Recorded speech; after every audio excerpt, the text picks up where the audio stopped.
Bismillahirrahmanirrahim. Assalamu alaikum dear students. Welcome to the platform of Allied College of Health Sciences Multan.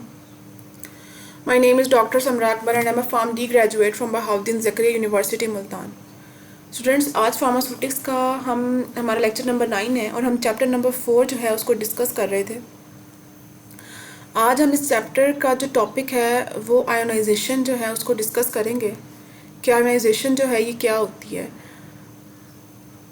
So ionization is a process by which an atom or a molecule acquires, obtain a negative or positive charge by gaining or losing electrons. Ionization वो अमल है जिसमें एक atom या कोई भी molecule क्या obtain करता है, एक नेगेटिव या पॉजिटिव चार्ज। नेगेटिव या पॉजिटिव चार्ज को ऑब्टेन करता है कौन, एक मॉलिक्यूल या एटम। किस तरह से करता है, या तो वो इलेक्ट्रॉन गेन करेगा या इलेक्ट्रॉन लूज करेगा। इस बेस के ऊपर उसके ऊपर जो है नेगेटिव या पॉजिटिव चार्ज आएंगे। तो ये प्रोसेस जो है आयोनाइजेशन कहलाता है। अगर आप इसका नेम पे भी गौर करें आयोनाइजेशन, तो आयोनाइज और TiON जिस नेम के साथ लगा होता है उसका मतलब होता है प्रोसेस। तो आयोनाइज प्रोसेस, आयन्स बनने का प्रोसेस। तो आयोनाइजेशन जो है वो क्या है, आयन्स बनने का अमल है। ठीक है, अब जब आयन्स बनते हैं तो उसके ऊपर क्या आता है, या नेगेटिव चार्ज आता है या पॉजिटिव चार्ज आता है। और ये नेगेटिव और पॉजिटिव चार्ज इलेक्ट्रॉन गेन या लूज करने की वजह से आते हैं। हम आयनाइजेशन को इस तरह भी कह सकते हैं कि द फॉर्मेशन ऑफ आयन्स और separation of ions of a molecule by heat और रेडिएशन। आयन्स का बनना या किसी भी मॉलिक्यूल के अंदर मौजूद एटम्स का आयन्स बनना या आयन्स में सेपरेट होना क्या कहलाता है, आयोनाइजेशन। और आयोनाइजेशन का प्रोसेस होने के लिए एक चीज़ बहुत ज़रूरी होती है जो कि होती है एनर्जी। और एनर्जी हम किस फॉर्म में देते हैं, या तो हम हीट की फॉर्म में देते हैं या हम रेडिएशन की फॉर्म में देते हैं। ठीक होगी बात। अब हम देखते हैं कि आयन्स जो हैं वो किस तरह से बनते हैं, एक एटम से आयन्स किस तरह से बनते हैं। तो उसको अंडरस्टैंड करने के लिए सबसे पहले हम एटम देखते हैं कि एटम क्या होता है, और फिर हम आयन्स का जो बनने का अमल है उसको देखते हैं। तो atom, what is an atom? An atom is the smallest unit of ordinary matter that forms a chemical element. एक एटम जो है मैटर का स्मॉलेस्ट यूनिट होता है और इस स्मॉलेस्ट यूनिट एटम की वजह से एक केमिकल एलिमेंट बनता है। और वो केमिकल एलिमेंट कोई भी हो सकता है। इंतहा बहुत ज़्यादा जो है केमिकल एलिमेंट्स जो हैं पूरी दुनिया में प्रेजेंट है, जिसमें हाइड्रोजन, ऑक्सीजन, क्लोरीन, फ्लोरीन, बहुत ज़्यादा केमिकल एलिमेंट्स जो हैं प्रेजेंट है। और ये केमिकल एलिमेंट्स किसकी वजह से बनते हैं, द स्मॉलेस्ट यूनिट एटम की वजह से। ठीक है, अब यहाँ पे वर्ड यूज़ हुआ है मैटर, तो अब हमें ये नहीं पता कि ये मैटर क्या है। व्हाट इज़ मैटर, इसको हम डिस्कस करते हैं। Matter, anything that has mass and occupied space is called matter. हर वो चीज़ जो वज़न रखती होगी और जगह घेरेगी मैटर कहलाती है। मादा कहते हैं इसको उर्दू में, मैटर को उर्दू में मादा कहते हैं।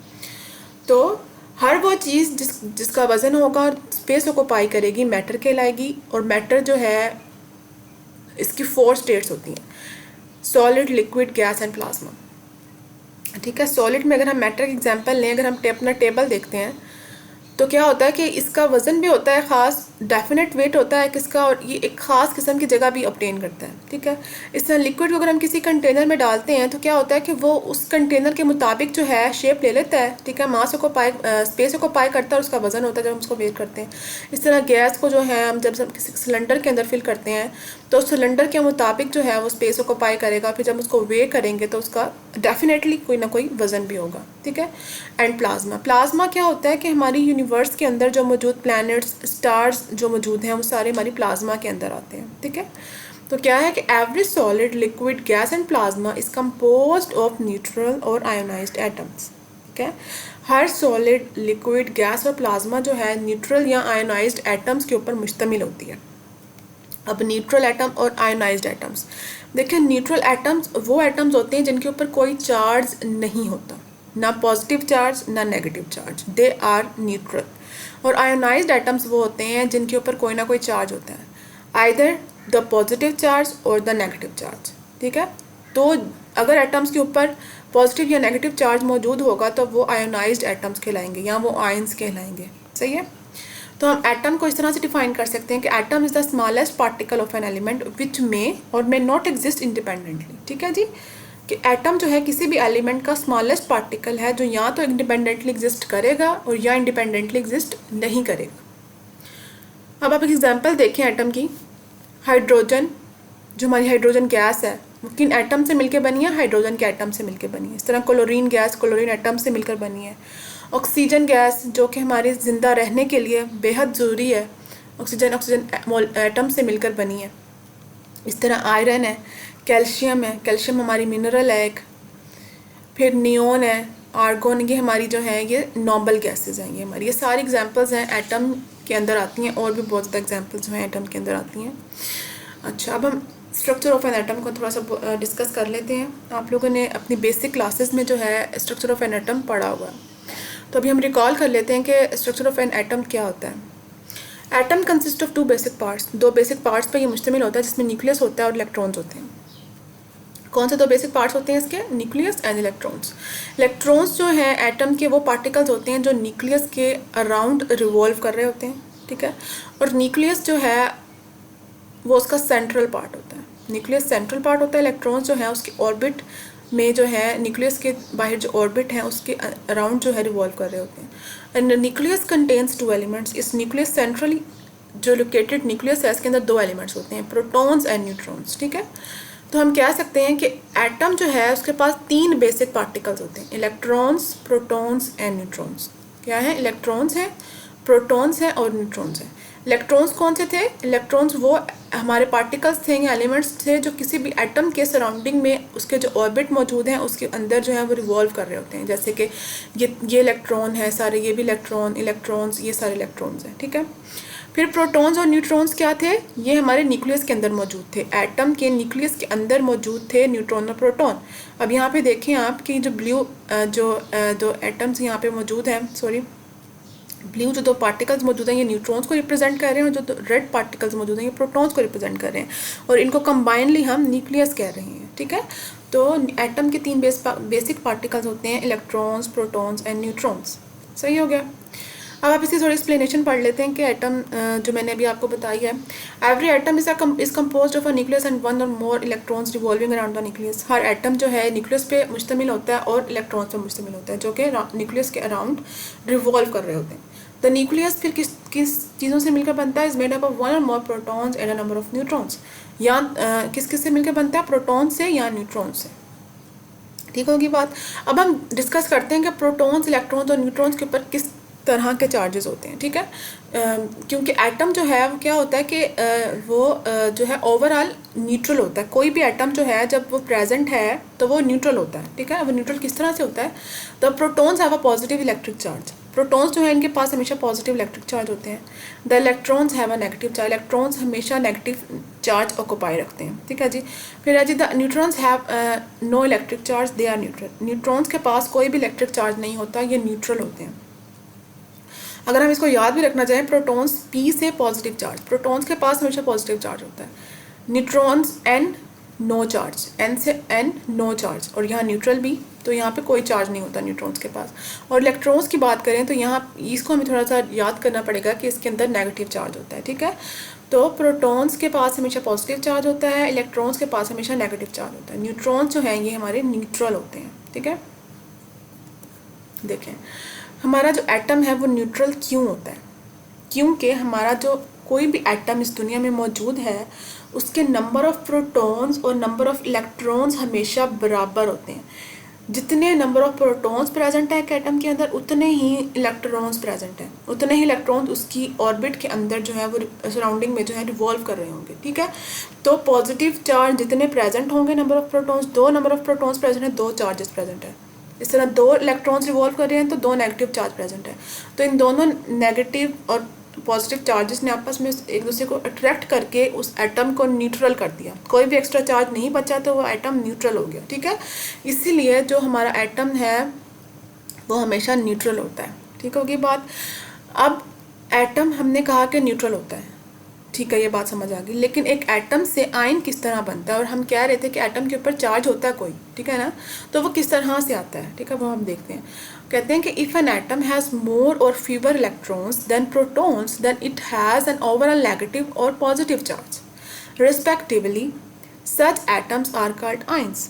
कहते हैं कि अगर एटम के अंदर मौजूद प्रोटॉन्स या इलेक्ट्रॉन्स की रेशो के अंदर कुछ फ़र्क आ जाता है, या इलेक्ट्रॉन की रेशो ज़्यादा हो जाए प्रोटॉन से, या प्रोटॉन्स की रेशो ज़्यादा हो जाए इलेक्ट्रॉन से, तो क्या होगा कि उस एटम के ऊपर या तो पॉजिटिव चार्ज आ जाएगा या नेगेटिव चार्ज आ जाएगा। ठीक है, और इस नेगेटिव या पॉजिटिव चार्ज की बेस पे हम उसको आयंस कहेंगे। ठीक है, जब भी चार्ज आएगा तो वो एटम आयंस के अंदर कन्वर्ट हो जाएंगे, आयंस के अंदर कन्वर्ट हो जाएंगे। ठीक है, तो हम ये भी कह सकते हैं कि any charge atom is called an ion. एक ऐसा एटम जिसके ऊपर कोई भी चार्ज होगा तो वो क्या कहलाएगा, आयन कहलाएगा। ठीक है, तो अब ये नेगेटिव और पॉजिटिव चार्ज किसी भी आयन के ऊपर या एटम के ऊपर कब आता है, ये अब हम देखते हैं। आयन्स जो हैं ये दो तरह के हमेशा बनते हैं, एक आयन होते हैं, दूसरे कैटायन्स होते हैं। सही होगी बात। अब देखें, ये हमारा है न्यूट्रल एटम। क्या है ये हमारा, एक अदद न्यूट्रल एटम है। न्यूट्रल एटम है, इसने जब इलेक्ट्रॉन्स को गेन किया है तो इसने एनाइन बनाया है, और जब इसने अपने इलेक्ट्रॉन्स को लूज कर दिया है तो कैटाइन बना दिया है। ठीक है, एनाइन के पास हमेशा नेगेटिव चार्ज होता है, कैटाइन के पास हमेशा पॉजिटिव चार्ज होता है। ठीक है, अब देखें, मैंने कहा कि न्यूट्रल एटम जो है उसके अंदर हमारी जो इलेक्ट्रॉन और प्रोटॉन की जो रेशो है वो बराबर है। ठीक है ना, अब देखो, दो हमारे पास प्रोटॉन है और दो ही हमारे पास जो है न्यूट्रॉन है, वो सॉरी इलेक्ट्रॉन्स है। ठीक है, दो प्रोटॉन्स, दो पॉजिटिव चार्ज, दो इलेक्ट्रॉन्स, दो नेगेटिव चार्ज, इन दोनों ने आपस में उससे को अट्रैक्ट कर लिया, न्यूट्रल हो गए। तो चार्ज जो ओवरऑल चार्ज था एटम के ऊपर वो जीरो हो गया, तो एटम हमारा न्यूट्रल है। ठीक है, ऐसा ही है। लेकिन जब एक एटम ने जो है इलेक्ट्रॉन्स गेन कर लिए, मतलब यहाँ पे दो इलेक्ट्रॉन्स थे तो उसने तीन कर लिए अगर इलेक्ट्रॉन्स गेन करके, और हमारी प्रोटॉन्स की जो रेशो थी वो दो ही रही, तो यहाँ पे इम्बैलेंस आ गया ना, मतलब कि दो पॉजिटिव चार्ज, ठीक है, दो पॉजिटिव चार्ज और तीन नेगेटिव चार्ज, ये दो पॉजिटिव चार्ज तो दो पॉजिटिव चार्ज तो दो नेगेटिव चार्ज से न्यूट्रलाइज हो जाएंगे। ठीक है, तो जो एक नेगेटिव चार्ज बचेगा इसकी वजह से जो है एटम के ऊपर नेगेटिव चार्ज आएगा, और जब नेगेटिव चार्ज आएगा तो उस एटम को हम एनाइन कहेंगे, वो आयन में कन्वर्ट हो जाएगा, और उस एनाइन के ऊपर हमेशा नेगेटिव चार्ज होता है। और वो क्यों होता है, क्योंकि उसने इलेक्ट्रॉन गेन कर लिया, क्योंकि उसके गेन ऑफ इलेक्ट्रॉन दो बराबर थे ना, जब गेन किया इलेक्ट्रॉन की रेशो ज़्यादा हो गई, इम्बैलेंस हो गया तो नेगेटिव चार्ज ज़्यादा हो गया, इसलिए वो हमेशा नेगेटिव चार्ज की वजह से क्या कहलाएगा, एनाइन कहलाएगा। इसी तरह अब एक न्यूट्रल एटम है, वो कैटाइन में क्यों कन्वर्ट होता है, क्योंकि वो अपने इलेक्ट्रॉन को लूज कर देता है। ठीक है, इलेक्ट्रॉन लूज कर देगा जब एटम, तो वो कैटाइन में कन्वर्ट हो जाएगा। देखें क्या होगा कि मैंने कहा कि इलेक्ट्रॉन और प्रोटॉन की जो रेशो है वो हमारे पास बराबर होती है, तो एटम जो है वो न्यूट्रल होता है, उसके पास कोई चार्ज नहीं होता। ठीक है, लेकिन जब एक एटम जो है उसने उसके प्रोटॉन्स उतने ही रहे, ठीक है, दो ही रहे, और उसने अपना इलेक्ट्रॉन लूज कर दिया, दो से एक हो गया इलेक्ट्रॉन, ऐसे ही है, दो से एक हो गया, तो क्या हुआ, जो दो पॉजिटिव चार्ज पहले दो नेगेटिव चार्ज से न्यूट्रलाइज हो रहे थे, अब वहाँ पे उसको न्यूट्रलाइज करने के लिए सिर्फ एक नेगेटिव चार्ज है, तो एक पॉजिटिव चार्ज एक नेगेटिव चार्ज से न्यूट्रलाइज हो जाएगा, लेकिन ये एक पॉजिटिव चार्ज वैसे ही रहेगा, और ये इस न्यूट्रल एटम के ऊपर जब पॉजिटिव चार्ज आएगा तो ये इसको कैटाइन में कन्वर्ट कर देगा, और कैटाइन्स के ऊपर हमेशा पॉजिटिव चार्ज होता है। कौन सा चार्ज होता है, पॉजिटिव चार्ज होता है। और पॉजिटिव चार्ज किसी भी एटम के ऊपर कब आता है, जब वो इलेक्ट्रॉन्स लूज करते हैं, तो वो कैटाइन्स में कन्वर्ट हो जाते हैं। तो न्यूट्रल तो हमारे पास आयंस की कितनी टाइप्स होगी, दो टाइप्स होगी, एनाइंस एंड कैटाइन्स। एनाइंस जो होते हैं वो हमेशा नेगेटिवली चार्ज होते हैं, कैटाइन्स हमेशा पॉजिटिवली चार्ज होते हैं। अब उनकी डिटेल पढ़ते हैं। अब देखें, एनाइन कहते हैं कि if an atom has more electrons and protons, ठीक है, अगर एक एटम के पास इलेक्ट्रॉन्स ज़्यादा हों प्रोटॉन्स की निस्बत, तो it is called as anion, तो वो एनाइन कहलाता है। जैसे कि आप देखेंगे, एक न्यूट्रल एटम है, इसके अंदर एक दो तीन प्रोटॉन्स है और एक दो तीन ही इलेक्ट्रॉन्स, बराबर है रेशो, कोई एक्स्ट्रा चार्ज मौजूद नहीं है। लेकिन जब इसने एक इलेक्ट्रॉन को गेन कर लिया तो क्या हुआ कि रेशो इम्बैलेंस होगी, तीन प्रोटॉन्स हैं और चार इलेक्ट्रॉन्स हो गए, तो ये तीन जो इलेक्ट्रॉन्स थे ये तो तीन प्रोटॉन्स से जो है न्यूट्रलाइज हो गए हैं, लेकिन जो एक्स्ट्रा चार्ज बचा है उसकी वजह से इसके ऊपर नेगेटिव चार्ज आ गया है, और ये नेगेटिव चार्ज किसको इंडिकेट करता है, कौन सा आयन बनाता है, एन आयन बनाता है। ठीक है, तो एटम हमारा न्यूट्रल से आयन में कन्वर्ट हो गया, कौन से आयन में, एन आयन में कन्वर्ट हो गया। अब देखें, क्लोरीन है, जब इसने एक इलेक्ट्रॉन को गेन किया, क्लोरीन ने जब एक इलेक्ट्रॉन को गेन किया तो क्या हुआ, क्लोरीन पहले न्यूट्रल था, एक इलेक्ट्रॉन गेन करने से उसके ऊपर नेगेटिव चार्ज आ गया तो वो एनाइन में कन्वर्ट हो गया। इस तरह ऑक्सीजन जो है, इसने 2 इलेक्ट्रॉन को गेन किया, जब इसने 2 इलेक्ट्रॉन गेन किया तो इस 2 इलेक्ट्रॉन गेन करने की वजह से ऑक्सीजन के ऊपर 2 नेगेटिव चार्ज आ गए। ठीक है, 2 नेगेटिव चार्ज आने की वजह से नेगेटिव आ गया ना चार्ज, तो ये एनाइन में कन्वर्ट हो जाता है। ठीक है, डिफरेंट एलिमेंट्स की जो है उसके पास उनके पास डिफरेंट कैपेसिटी होती है कि वो कितने नंबर ऑफ इलेक्ट्रॉन्स जो है वो गेन कर सकते हैं, और वो अपनी कैपेसिटी के मुताबिक इलेक्ट्रॉन्स गेन करते हैं और एनाइंस में कन्वर्ट हो जाते हैं। जिस तरह यहाँ पे क्लोरीन के पास हमेशा एक कैपेसिटी होती है कि वो एक इलेक्ट्रॉन को गेन कर सकता है, तो वो Cl नेगेटिव 1 में कन्वर्ट हो जाता है। इस तरह ऑक्सीजन के पास हमेशा 2 इलेक्ट्रॉन को जो है गेन करने की कैपेसिटी होती है, तो जब वो 2 इलेक्ट्रॉन गेन करता है तो O2 नेगेटिव आइन में कन्वर्ट होता है, जिसे हम कहते हैं एनाइंस। सही है, अब हम कैटाइंस को डिस्कस करते हैं। देखें, if an atom has more protons than electrons it is called as cation. अगर एक एटम के पास प्रोटॉन्स ज़्यादा हों इलेक्ट्रॉन से तो वो क्या कहलाएंगे, कैट आइंस कहलाएंगे। कौन से आइंस होंगे, कैटाइंस होंगे। ठीक है, देखें अब इस पिक्चर को देखें कि यहाँ पे 3 प्रोटॉन्स हैं और 3 ही जो है हमारे पास इलेक्ट्रॉन्स हैं, तो एटम हमारा न्यूट्रल है, एटम न्यूट्रल है। लेकिन जब इसने इलेक्ट्रॉन जो है एक लूज़ कर दिया अपना, तो क्या हुआ कि इम्बैलेंस हो गया रेशो में प्रोटॉन और इलेक्ट्रॉन की, तो एक इलेक्ट्रॉन यहाँ से निकल गया, तो ये 2 जो है इस 2 से जो है वो न्यूट्रलाइज हो गए। जो एक पॉजिटिव चार्ज है वो फिर पूरे जो है एटम के ऊपर आ जाएगा, और वो पॉजिटिव चार्ज की वजह से वो एटम आइन में कन्वर्ट हुआ। कौन सा आइन, कैटाइन, कैटाइन में कन्वर्ट हो जाएगा। ठीक है, अब आप यहाँ पे एग्जाम्पल देखो, एटम है यहाँ पे मौजूद और ये कैटाइंस है। हाइड्रोजन ने एक इलेक्ट्रॉन लूज़ कर दिया, जब अपना एक इलेक्ट्रॉन लूज़ किया तो वो क्या, H पॉजिटिव में कन्वर्ट, पॉजिटिव साइन क्यों आया, क्योंकि उसने एक इलेक्ट्रॉन लूज़ कर दिया अपना। ठीक है, तो वो कैटाइन में कन्वर्ट हो गया। इस तरह सोडियम है, उसने भी अपना एक इलेक्ट्रॉन जब लूज़ किया तो Na पॉजिटिव बन गया, तो वो क्या हुआ, कैटाइन बन गया। इस तरह कैल्शियम है, इसके पास कैपेसिटी होती है कि 2 इलेक्ट्रॉन लूज़ कर सकता है। इसने जब अपने 2 इलेक्ट्रॉन लूज़ किए हैं तो Ca2 पॉजिटिव आइन में कन्वर्ट हो गया है। ठीक है, ये कैट आइंस जो है ये हमारे कैटाइंस जिस तरह से बनते हैं कि इनके पास प्रोटॉन्स हमेशा ज़्यादा होते हैं as compare to the number of electrons. ठीक होगी बात। अब हम आयोनाइजेशन का दोबारा से पढ़ते हैं कि आयोनाइजेशन क्या था। कि ionization is a process by which an atom और a molecule acquires a negative और पॉजिटिव चार्ज बाय गेनिंग और लूजिंग इलेक्ट्रॉन्स।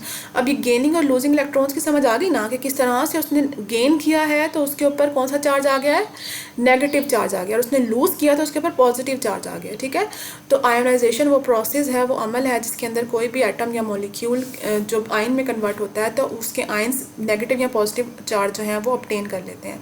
तो ये भी कह सकते हैं द फॉर्मेशन ऑफ आयन्स और separation of ions of a molecule by heat और एनर्जी, बाय हीट और रेडिएशन। और आयोनाइजेशन का प्रोसेस करने के लिए हमें हमेशा जो है कोई ना कोई एनर्जी देनी पड़ती है, चाहे वो in the form of heat हो, चाहे वो in the form of radiation हो। अगर एनर्जी नहीं होगी तो आयोनाइजेशन का प्रोसेस परफॉर्म नहीं होता। ठीक है, जो एटम है वो आयंस में कन्वर्ट नहीं होंगे अगर हम एनर्जी नहीं देंगे। अब हम फर्दर डिस्कस करते हैं आयोनाइजेशन को। The process of ion formation is called ionisation. हम कह सकते हैं ना कि आयंस बन रहे हैं तो क्या होगा, आयोनाइजेशन कहलाएगा। Energy is needed for the ionization process and energy can be given the form of heat and radiations. ठीक है, हीट तो आपको पता है कि हम हीट के ज़रिए हम या वाटर बाथ के ऊपर जो है उस एलिमेंट को हीट करेंगे तो वो आयन में कन्वर्ट हो जाएगा, या उसको डायरेक्ट हीट करेंगे तो वो आयन में कन्वर्ट हो जाएगा। रेडिएशंस जो हैं ये क्या होती हैं कि रेडिएशंस हमारे पास कुछ ऐसे रेडियो एक्टिव एलिमेंट्स होते हैं जिनके अंदर से जो है कॉन्टीन्यूसली रेडिएशंस जो है इमिट हो रही होती हैं। और ये रेडिएशंस जो हैं क्या होती हैं कि जब हम किसी भी एटम के ऊपर जो है इन रेडिएशंस को डालते हैं तो रेडिएशंस की वजह से एटम्स आयंस में कन्वर्ट हो जाते हैं। सही होगी बात। अब देखें यहाँ पे हमारे पास एक एग्जांपल है कि ये हमारे पास एक एटम है, इसके सराउंडिंग में 2 इलेक्ट्रॉन रिवॉल्व कर रहे हैं। जैसे ही हमने रेडिएशन दी तो ये इलेक्ट्रॉन जो है इस एटम से निकल गया, इस एटम से निकल गया ना। जब ये इस एटम से निकला है तो क्या हुआ है कि इसने इलेक्ट्रॉन लूज़ किया है तो इसके ऊपर पॉजिटिव चार्ज आ जाएगा, और जहाँ जो एटम इस इलेक्ट्रॉन को गेन करेगा उसके ऊपर नेगेटिव चार्ज आ जाएगा। ऐसा ही होगा ना।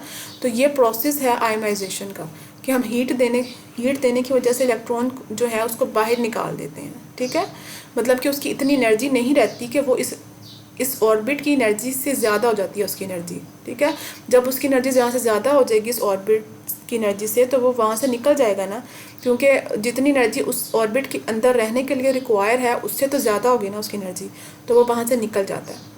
ये प्रोसेस है आयन फॉर्मेशन का, ठीक है। इससे आयन्स बनते हैं, पॉजिटिव या नेगेटिव। अब हमारा जो इस आयोनाइजेशन प्रोसेस के अंदर एक जो टॉपिक है वो है आर्हीनियस थ्योरी का, ठीक है। तो Arrhenius theory was introduced in 1887 by the Swedish scientist Svante August Arrhenius. किसने दी थी? स्वांटे ऑगस्ट आर्हीनियस ने 1887 में आर्हीनियस थ्योरी दी थी, ठीक है। अब वो Svante Arrhenius, according to Arrhenius theory जो था, स्वांटे ऑगस्ट आर्हीनियस क्या कहता है कि जी acids, bases and salts in aqueous solutions are good conductors of electricity, ठीक है। कि एसिड्स या बेसिस या साल्ट्स जो हैं, जब वो उनको हम वाटर में डिज़ोल्व करते हैं तो वो इलेक्ट्रिसिटी के अच्छे कंडक्टर होते हैं, मतलब कि उस सॉल्यूशन में से इलेक्ट्रिसिटी पास कर सकती है इजीली, ठीक है। अब हम देखते हैं कि एसिड्स, बेसिस और साल्ट्स क्या होते हैं। अकॉर्डिंग टू आर्हीनियस कॉन्सेप्ट जो है एसिड क्या होता है? एसिड वो सब्सटेंस होगा या वो एलिमेंट होगा जिसके पास हमेशा हाइड्रोजन होगा, ठीक है। जिसके पास हमेशा हाइड्रोजन होगा वो हमारा एसिड कहलाएगा। Acids are the hydrogen containing compounds which give hydrogen ions और protons on dissociation in water. जब भी हम इन एसिड्स को या इन एलिमेंट्स को वाटर के अंदर डिज़ोल्व करेंगे तो क्या होगा कि वो हाइड्रोजन आयन देंगे। हाइड्रोजन आयन को हम प्रोटॉन्स क्यों कह रहे हैं? क्योंकि हाइड्रोजन आयन्स के ऊपर हमेशा पॉजिटिव चार्ज होता है, तो हम इनको प्रोटॉन्स कह सकते हैं, ठीक है। तो क्या है कि उनके एक तो निशानी ये है कि उनके पास हमेशा हाइड्रोजन होगा, ठीक है, हाइड्रोजन होगा। दूसरा क्या है कि जब भी उनको हम पानी में डिज़ोल्व करेंगे तो वो कौन सा आयन लाजमी देंगे? हाइड्रोजन आयन लाजमी देंगे, ठीक है। उसके साथ कोई और आयन भी होगा, जाहिर सी बात है, लेकिन जो से मेन निशानी होगी कि वो एसिड है, वो किस बेस पे हम देंगे कि वो हमेशा हाइड्रोजन आयन देंगे उस पानी के अंदर, ठीक है। फिर है द रिलीज्ड हाइड्रोजन आयन, जो हाइड्रोजन आयन वहाँ से रिलीज हुआ या proton is not free floating proton. वो प्रोटॉन जो है वहाँ पे ऐसे H पॉजिटिव की फॉर्म में नहीं प्रेजेंट रहेगा हमेशा। किस फॉर्म में? H पॉजिटिव फॉर्म में प्रेजेंट नहीं रहेगा। क्या होगा कि ये H पॉजिटिव आयन जो है ये वाटर के साथ कंबाइन हो जाएगा H2O, क्योंकि पानी में मौजूद है ना, H2O के साथ कंबाइन होकर क्या बना देगा? H3O पॉजिटिव हाइड्रोनियम आयन बना देगा। इट क्या है कि द रिलीज हाइड्रोजन आयन और proton is not free floating proton, it exist in combined state with the water molecule and forms hydronium ion, और हाइड्रोनियम आयन बना देगा जिसे हम कहेंगे H3O पॉजिटिव, ठीक होगी बात। फिर इस एग्जांपल्स में आते हैं। एसिड हमारे पास हाइड्रोक्लोरिक एसिड होता है जिसे हम कहते हैं HCl, सल्फ्यूरिक एसिड होता है जिसे हम कहते हैं H2SO4, नाइट्रिक एसिड होता है जिसे हम कहते हैं HNO3। अब यहाँ पे देखो कि जब हमने HCl को वाटर के अंदर डिजोल्व करा है, AQ यहाँ पे डिनोट कर रहा है वाटर को। किसको? वाटर को डिनोट कर रहा है, क्योंकि एक्वस सॉल्यूशन, एक्वस कहते हैं हमेशा वाटर को, ठीक है ना। तो HCl को हमने वाटर में डिजोल्व किया तो क्या हुआ कि वो H पॉजिटिव आयन में डिसोसिएट हुआ, टूट गया, और क्लोराइड आयन में डिसोसिएट हो गया। H पॉजिटिव और क्लोराइड आयन, ठीक है। ये कैटाइन है हमारा, ये एनाइन है हमारा, ऐसे ही हुआ। फिर क्या हुआ कि ये जो H पॉजिटिव आयन था वाटर के अंदर मौजूद है ना, तो वाटर के साथ इसने रिएक्ट किया और H3O पॉजिटिव बना दिया। ये भी कैटाइन है और क्लोरीन हमारा वैसे ही रहा, ठीक है। अब हम HNO3 को देखें अगर, तो वाटर में हमने इसको डिजोल्व किया तो इसने भी पहले ये इस तरह ही H पॉजिटिव में कन्वर्ट होगा और प्लस NO3 नेगेटिव में कन्वर्ट होगा, एनाइन बनेगा और कैटाइन बनेगा। और वो H पॉजिटिव जो है वो फिर वाटर के साथ जब रिएक्ट करेगा, वाटर से रिएक्ट करके H3O पॉजिटिव बना देगा, ठीक है। तो ये जो है हमारी, इससे हमें पता चलेगा जी हमारा एसिड जो है ये जो मतलब कि जो हमने सब्सटेंस पानी में डिज़ोल्व किया है या कंपाउंड डिज़ोल्व किया है वो एसिड है, क्योंकि उसने हाइड्रोजन आयन जो है पानी के अंदर दिया। तो एसिड की सबसे बड़ी निशानी क्या है कि इनके पास हमेशा हाइड्रोजन आयन मौजूद होता है। हाइड्रोजन, यहाँ देखें, यहाँ भी हाइड्रोजन है, यहाँ भी हाइड्रोजन है, यहाँ भी हाइड्रोजन है, ठीक है ना। हाइड्रोजन आयन मौजूद होता है यहाँ। फिर ये जब इनका सोल्यूशन बनाते हैं मेकोस, तो वो हमेशा हाइड्रोजन आयन पानी के अंदर जो है वो रिलीज़ करते हैं। अब हम अपने बेसिस देख लेते हैं कि बेसिस क्या होती हैं। Bases are compounds that gives hydroxide ion in aqueous solution having at least one hydroxide ion in formula। देखें, मैंने कहा कि एसिड्स वो कंपाउंड्स होते हैं जिनके पास हमेशा हाइड्रोजन आयन होता है। ऐसे कहा इस तरह बेसिस वो कंपाउंड्स होंगे, बेसिस की निशानी वो होगी कि उनके पास हमेशा हाइड्रोक्साइड आयन होगा, ठीक है। उनकी कंपाउंड या फार्मूले के अंदर कौन सा आइन होगा, हाइड्रोक्साइड आइन होगा। यहाँ वो जब उनको हम एक्वस सोल्यूशन बनाएंगे, उनका पानी में डिजोल्व करेंगे, तो वो हाइड्रोक्साइड आइन पानी में रिलीज करेंगे। ठीक होगी बात। अब इसी कॉमन एग्जांपल्स देखते हैं अरेनियस बेस की NaOH हाइड्रोक्साइड आइन, ठीक है।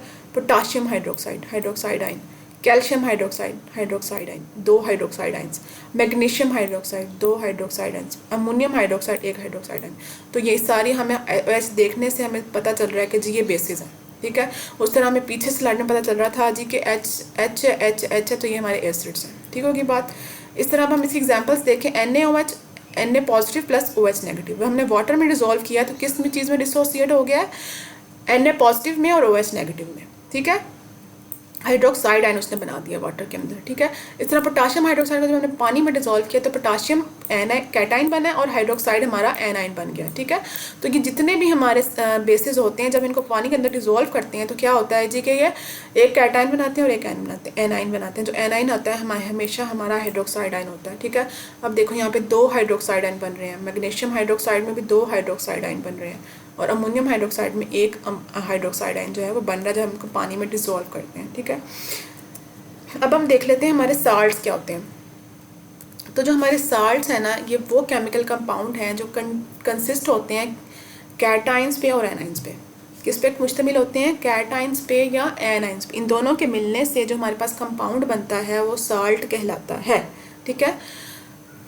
देखें, और जब ये दोनों मिलके साल्ट बनाते हैं तो साल्ट के ऊपर भी ओवरऑल कोई चार्ज नहीं होता, क्योंकि पॉजिटिव चार्ज बैलेंस कर देता है नेगेटिव चार्ज को। A salt is a chemical compound consisting of an ionic assembly of cations and anions. ठीक होगी बात। आयनिक असेंबली मतलब के पॉजिटिव और नेगेटिव चार्जेस, ठीक है। Salts are composed of related numbers of cations positively charged ions and anions negatively charged ions so that the product is electrically neutral without a net charge। ठीक है। तो salt जो हैं वो cations और anions पर मुश्तमिल होते हैं और जब ये दोनों आपस में कंबाइन करते हैं दूसरे को न्यूट्रल कर देते हैं, इसलिए जो साल्ट के ऊपर कोई चार्ज नहीं होता। एग्जाम्पल्स हैं, देखें जी। NaCl सोडियम क्लोराइड जो हमारा कॉमन यूज़ में साल्ट है, नमक जो होता है, सोडियम क्लोराइड साल्ट की एग्जाम्पल है। CaCl2 कैल्शियम क्लोराइड, ये भी हमारी साल्ट की एग्जाम्पल है, ठीक है। K2Cr2O7 पोटाशियम डाइक्रोमेट, ये भी हमारी साल्ट की एग्जाम्पल है। अब देखें NaCl, जब हम NaCl को पानी में डाला हमने तो क्या था कि आयंस, ये जो एक क्रिस्टल की फॉर्म में होता है ना, जो साल्ट होता है वाइट छोटे छोटे क्रिस्टल्स होते हैं, ठीक है ना।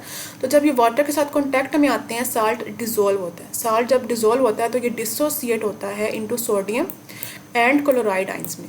सोडियम और क्लोराइड आइंस में कन्वर्ट हो जाते। देखो जब ये हमने इसको डाला, अब ये देखो एक हमने इसका जो क्रिस्टल था उसको अब जूम करके देख रहे हैं तो ये जब पानी के साथ कॉन्टैक्ट में आ रहे हैं तो डिसोसिएट हो रहे हैं, अलग-अलग हो रहे हैं। देखो क्लोराइड अलग हो गया और सोडियम अलग हो गया। ऐसे ही हुआ ना, ions break away from the dissolving crystal and the solution consist of aqueous sodium and chloride ions. ठीक होगी बात।